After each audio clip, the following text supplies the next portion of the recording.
Chapter 7. Siyonna'S Hardship. It had been a few months since Siyonna arrived at her uncle Chinedu's home. She had been turned into a domestic work slave. Her days started at 4 a.m. because she woke up to pray until 5:30 a.m. when she showered and got ready to start house chores at 6 a.m. Her uncle's wife, Azu, didn't allow her to eat breakfast. Siyonna always worked until almost 6 p.m. before she was allowed to eat a light dinner without meat, beef, chicken, or lamb. In just a few weeks, Siyonna had lost a lot of weight. She was physically and emotionally exhausted. My mom and dad didn't treat me like this. I thought my life would be better here, Siyonna thought sadly as she hand and stone washed the pile of clothes in the backyard. Siyonna was tired because she had not eaten all day until the evening. She stopped washing and went inside, hoping to get something to eat. She went inside the kitchen and found her aunt cooking.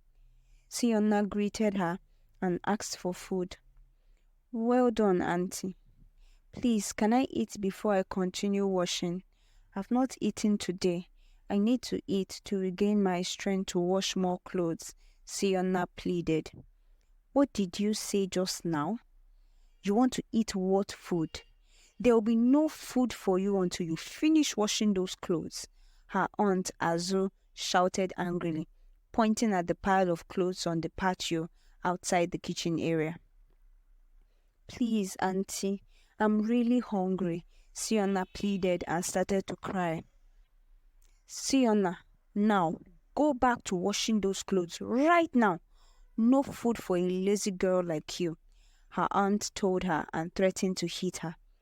The terrible treatment continued, making Siyonna cry every night to sleep as she hugged her mom's wrapper. Some days, Uncle Chinedu's wife, Azo, refused to give her dinner, and she drank water and went to bed hungry. She had no room of her own and slept on the cold floor of the house passage. But despite her travail, Siyonna never stopped praying and believing in God. She believed with all her heart that one day God will make a way of escape, as her mom and dad always encouraged her. Siyonna's cousins, Uncle Chinedu's children, just like their parents, were not nice either. They called her names and laughed at her. They made her clean their rooms, wash their clothes and underwears, and sent her on unceasing errands. Sometimes they even beat Siyonna up, as she had no one to report their abuse to. "See her, orphan girl," Amadi, one of her cousins, stated, pointing at Siyonna. "She looks like a disease, so thin and dirty," Amaka laughed. "I'm sure she's cursed, and that was why her mom and dad died," Amadi added, while Siyonna cried. Siyonna slept hungry most days, or she ate leftovers on other days. Her aunt and uncle flogged her with a rope or a dried stick anytime she couldn't finish her work, and made her go on her knees as additional punishment for a long time. She watched her cousins go to school every morning and wished she could go too. "Uncle, when will I go back to school?" Siyonna asked her uncle one morning. "When your dead dad decides to come back and pay your school fees," Mr. Chinedu answered rudely. "But uncle, you promised to enroll me in school. Remember, I have a full scholarship from primary through tertiary education," Siyonna reminded her uncle. "Please, uncle, you know you promised to send me to one of the best schools in town," Siyonna also reminded Uncle Chinedu. "Best school in town, eh? You. I'll not waste my money on someone who is not my child. Never," Mr. Chinedu shouted and left the room.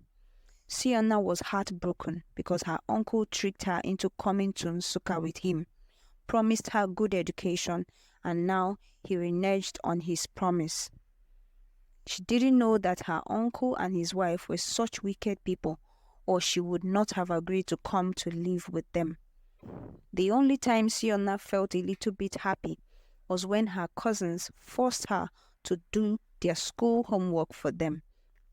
Her cousins were lazy and hated schoolwork or to study. They preferred to play games on their expensive phones, surf the internet and social media, watch cartoons or Nollywood movies when it was time to study and do their school homework.